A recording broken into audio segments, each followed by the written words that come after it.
గురువాయుపురాధీశం విష్ణుం నారాయణం హరిం వాసుదేవం జగన్నాథం కృష్ణం వందే జగద్గురుం. నారాయణీయంలోని 62వ దశకంలో ఉన్నాం. ఇంద్రయాగ నివారణం. కదాచిత్ గోపాలాన్ విహితమఖ సంహార విభవాన్ కదాచిత్ గోపాలాన్ విహితమఖ సంహార విభవాన్ నిరీక్ష్య త్వం శౌరే మఘవమదముధ్వంసితుమనాః విజానన్నప్యేతాన్ వినయం మృదునందాది పశుపాన్ అపృచ్ఛః కో వాయం జనక భవతాముద్యమైతి. ఒకనాడు నందాది గోపాలకులు ఇంద్రుని గూర్చి యాగం చేయాలని అనుకుని దానికి అవసరమగు వస్తువులన్నింటినీ సమకూర్చుకోవడం మొదలుపెట్టారు. ఇంద్రుని యొక్క గర్భమును అణచివేయదలచిన నీవు అన్నీయూ తెలిసినను నందాది గోపాలులతో వినయంగా తండ్రి ఈ ప్రయత్నమంతయు దేనికి అని అడిగావు. బభాషే నందస్వాం సుత నను విధేయో మఘవతో మఖో వర్షే వర్షే సుఖయతి స వర్షేణ పృథివీ నృణాం వర్షాయత్తం నిఖిలముపజీవ్యం మహీతలే విశేషాదస్మాకం తృణసలిల జీవ్యా హి పశవః. అప్పుడు నందుడు శ్రీకృష్ణునితో, నాయన, ప్రతి సంవత్సరము ఇంద్రయాగమును తప్పక చేయాలి. అందువలన ఇంద్రుడు సంతోషించి వర్షాన్ని కురిపిస్తాడు. ఈ భూతలమున మానవుల జీవితమంతయు, విశేషించి గోపాలురమైన మన జీవితము వర్షముపైనే ఆధారపడి ఉన్నది. మనము పోషించుచున్న పశువులు పూర్తిగా గడ్డి నీరు వలననే బతుకుతున్నవి కదా అన్నాడు. ఇది శ్రుత్వా వాచం పితురై భవానాహ సరసం ధికేతన్నో సత్యం మఘవజనితా వృష్టిరితి యత్ అదృష్టం జీవానాం సృజతి ఖలు వృష్టిం సముచితాం మహారణ్యే వృక్షాః కిమివ బలిమింద్రాయ దదతే. స్వామి, నందుడు చెప్పిన మాటలు విని నీవు సరసంగా నీ తండ్రితో ఇలా అన్నావు, తండ్రి, వర్షము ఇంద్రుని వలన కలుగునను మాట నిజం కాదు. జీవుల యొక్క అదృష్టమును అనుసరించి తగినట్లుగా వర్షములు పడుతూ ఉంటాయి. అరణ్యంలో ఉన్న మహావృక్షములు ఇంద్రునకు హవిర్బలిని సమర్పించుట లేదు కదా. ఇదం తావత్ సత్యం యదిహ పశవో నః కులధనం తదా జీవ్యాయాసౌ బలిరచల భర్త్రే సముచితః సూరేభ్యోప్యుత్కృష్టాననుధరణి దేవాః క్షితితలే తతస్తే ప్యారాధ్యా ఇతి జగతి తత్వం నిజ జనా. నీవన్నట్లు గోపాలకులమైన మనకు వంశ పరంపరగా వచ్చుచున్న గొప్ప సంపద ఈ ఆవులే. వాటికి ఈ గోవర్ధన పర్వతమే జీవనాధారము. మన ఆవులు ఆ గిరిపై సంచరించుచు పచ్చికలను మేయుచు హాయిగా బతుకుచున్నవి. అందువలన ఈ పూజోపహారములను ఈ పర్వతమునకు సమర్పించుటయే యుక్తము. ఈ భూతలమున బ్రాహ్మణులు దేవతల కంటే గొప్పవారు కదా, కావున వారు కూడా పూజనీయులు అని నందుడు మొదలగు వారితో నీవు పలికావు. భవద్వాచం శ్రుత్వా బహుమతియుతాసేపి పశుపాః ద్విజేంద్రా నర్చంతో బలిమద దుర్రుచ్చైః క్షితిభృతే వ్యధుః ప్రాదక్షిణ్యం సుభృశమనమన్నాదరయుతాః స్వమాదశైలాత్మా బలిమఖిలమాభీరపురతః. నందుడు మొదలైన గోపాలులందరూ ఈ మాటలను గౌరవించి బ్రాహ్మణోత్తములను గొప్పగా అర్చించారు.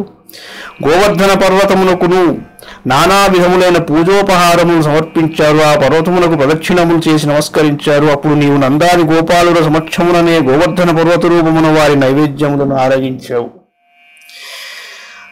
అవోచశ్చైవం తాన్ కిమిహ వితథం మే నిగదితం గిరీంద్రో నందేశ స్వబలి ఉపభుక్తే స్వపుషా అయం గోత్రో గోత్రద్విషి చ కుపితే రక్షితుమలం సమస్తానిత్యుక్తా జహృషురఖిల గోకులజుషః. స్వామి, అప్పుడు నీవు నందాదులతో నేను పలికిన మాట సత్యమే కదా. ఈ గోవర్ధన పర్వతము తనకు నివేదించిన ఆహారమునంతయు భుజించుచున్నది కదా. పర్వతములకు శత్రువైన ఇంద్రుడు కోపించినచో ఈ పర్వతమే మనలందరూ రక్షించును అని చెప్పగా గోపాలులందరూ మిగులు సంతోషించారు. పరిప్రీతా యాతాహ ఖలు భవదుపేతా వ్రజజుషో వ్రజం యావత్తావన్నిజమఖ విభంగం నిశమయన్ భవంతం జానన్నప్యధికరజసాక్రాంత హృదయో నసేహే దేవేంద్రస్వదుపరచితాత్మోన్నతిరపి. దేవా, నందాదులందరూ తాము సమర్పించిన నైవేద్యాదులను గోవర్ధనగిరి స్వీకరించినందుకు చాలా సంతోషించారు. తరువాత నీవు వెంటనుండగా వారందరూ నందవ్రజమును చేరుకున్నారు. గోపాలుడు తన యాగమును మానివేసినట్లు ఆ సురపతికి తెలిసింది. పరమాత్మవగు నీ మహిమను ఇంద్రుడు బాగా ఎరుగును. నీ అనుగ్రహం వలననే అతడు అత్యున్నతమైన దేవేంద్ర పదవిని అధిష్ఠించి ఉన్నాడు. అయినను రజోగుణమునకు లోనై క్రోధాన్నుడైన అతడు తన అవమాన భారమునకు తట్టుకొనలేకుండెను. మనుష్యత్వం యాతో మధుభిరపి దేవేశ్వ వినయం విసత్తే చేన్నష్టస్త్రిదశ సదసాం కోపి మహిమా. తతశ్చ ధ్వంసిష్యే పశూపహతకస్య శ్రియమితి ప్రవృత్తస్త్వాం జేతుం సకిలమఖవా దుర్మదనిధి. శ్రీమన్నారాయణుడే అయినను మానవుడై పుట్టిన తరువాత అతడు కూడా దేవతలను అవమానించుట తగటి పని. ఆ విధంగా దేవతలను అవమానించినచో వారి గౌరవం ఎలా ఉంటుంది? అందువలన ఈ గోపాలుడి సంపదనంతయు నాశనం చేస్తానని తలంచుచు దుర్మదంతో ఇంద్రుడు నిన్నే జయించుటకు పూనుకున్నాడు.